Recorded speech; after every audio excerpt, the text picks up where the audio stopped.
Everybody, my name is Kate and I'm here today to talk to you about my human trafficking research paper for the Texas Tech INTS 4350 capstone course. So to begin, let's talk about what is human trafficking. Well, there are two different definitions for human trafficking because there are two types of human trafficking. The first one is labor trafficking. Labor trafficking is when individuals are forced into an occupation. These occupations can range from domestic services, janitorial services, construction work, agricultural work, hair and nail salons, and care for the elderly.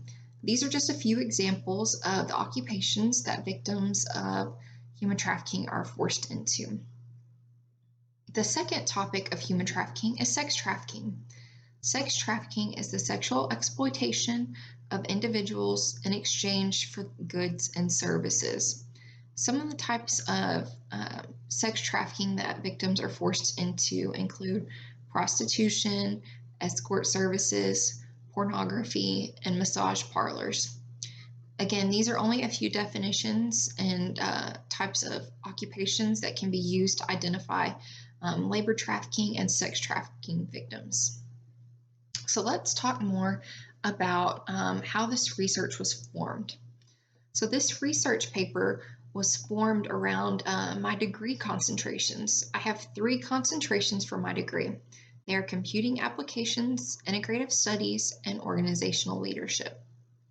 Now, how do these relate to human trafficking? The research for my paper was based on 2 disciplines, communication and political science. And these can be tied back to my degree. Communications is directly tied to computing applications, and political science is tied to my concentration of organizational leadership. So the focus of human trafficking was centered around my areas of knowledge and my degree plan from Texas Tech. So to make this a little bit easier, I've included a map in the PowerPoint to show the breakdown of the topic of human trafficking into 2 branches. These 2 branches represent the 2 concentrations of my degree that human trafficking can relate to. So the first branch, I have computing applications. Computing applications breaks down into the discipline of communications. And from this breakdown, we break it down one more time to get the topic of technology. Technology was then applied to the research in this paper.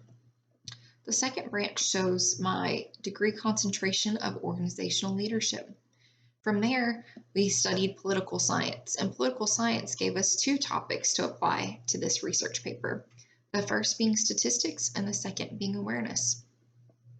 So I've included this map to make the breakdown and understand the topic, my degree concentrations, the disciplines, and the topics that we arrived at from these disciplines.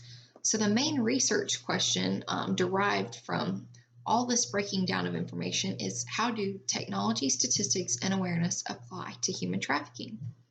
And I use this as the focus of my research paper.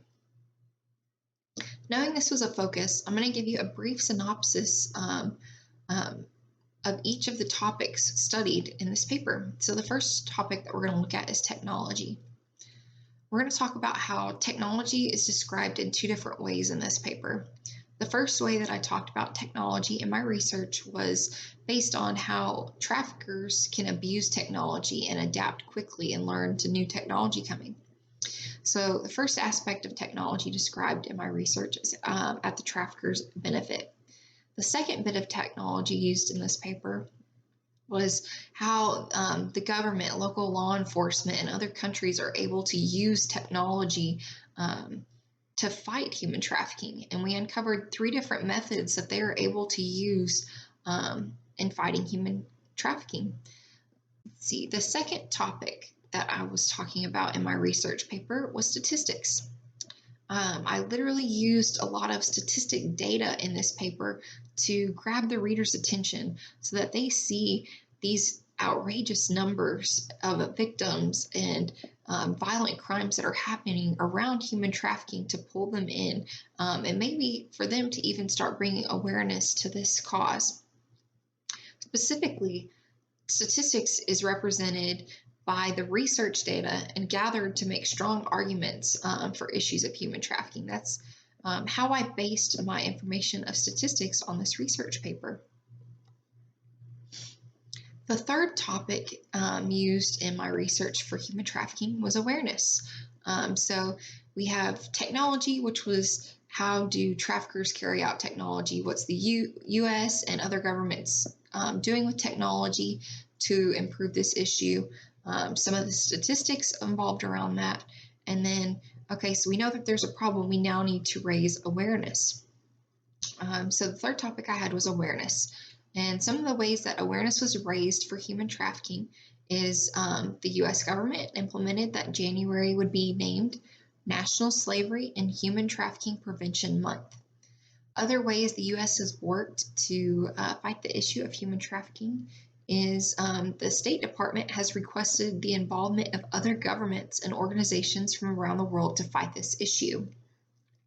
Everybody has databases with information on human trafficking, and we want to look at how we can make these databases communicate with each other so that we can end this issue, because unfortunately the U.S. was named in my research paper as a large destination for victims of human trafficking. We have lots of people arriving from other countries in our country, and this is an issue that we need to resolve both in the other country where girls may be coming from or boys. And then we need to look at ways that we can resolve the work that they're having to do here in the U.S., both labor and sexually.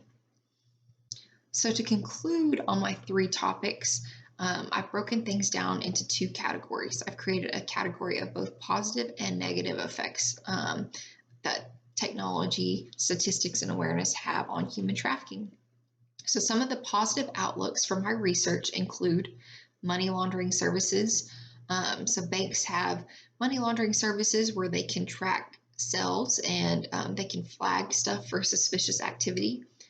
The second thing that I have listed as a good contribution to human trafficking is a goods tracking website.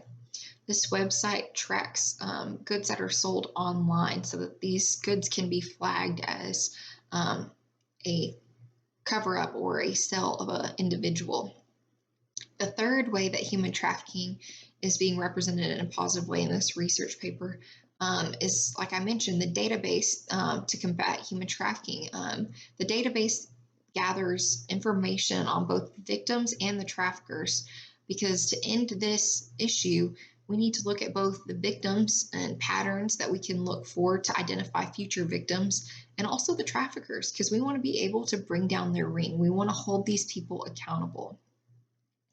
So the fourth positive outlook for human trafficking addressed in my research was the United States federal government, like I mentioned, is working to raise awareness. And as I mentioned, they had named January as National Slavery and Human Trafficking Prevention Month. So these are all some of the good aspects that I listed in my paper for human trafficking. So as long as I've identified some of the good, I was also identified some of the bad way that technology, statistics, and awareness could apply to human trafficking. The first one was that traffickers have the advantage of constantly changing technology on their side. Just as we have this as an advantage, traffickers also have this as an advantage on their side. Another way that traffickers have an advantage is they also now have multiple devices to carry out their operations. So traffickers now have devices like cameras and computers and cell phones and iPods and many, many more types of electronic devices that can be used to help them carry out their operations. A third negative side effect identified in my research was that the internet allows traffickers to remain anonymous. They are able to remain anonymous when they are both recruiting future victims, and they're also able to remain anonymous when they're selling and promoting their business. Some of the technology we talked about in this research was how traffickers are able to practice IP bouncing and many other forms of technology to help cover up this heinous crime.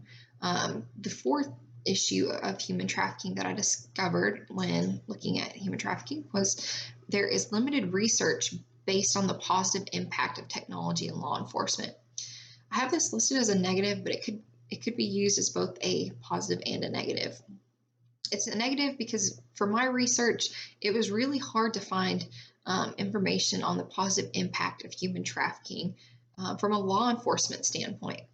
I guess the good side to this would be most likely it's anonymous because you wouldn't want to advertise how you're fighting human trafficking, because then you're giving traffickers the leg up and they're able to combat all of your efforts to still remain anonymous.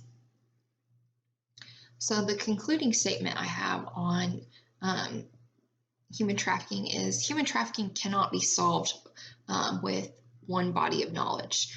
My research paper, even broken down into two disciplines of communications and political science, was still not able to solve this issue. Human trafficking is so complex and it requires an interdisciplinary approach so that information can be gathered from multiple bodies of knowledge.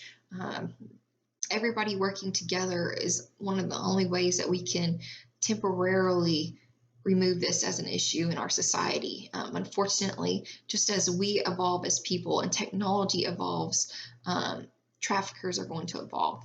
So this creates a cycle of both people and traffickers evolving. So as they evolve, people fighting human trafficking are going to need to continue to evolve in all aspects of the research. So thank you for listening today to my human trafficking research information, and have a good day.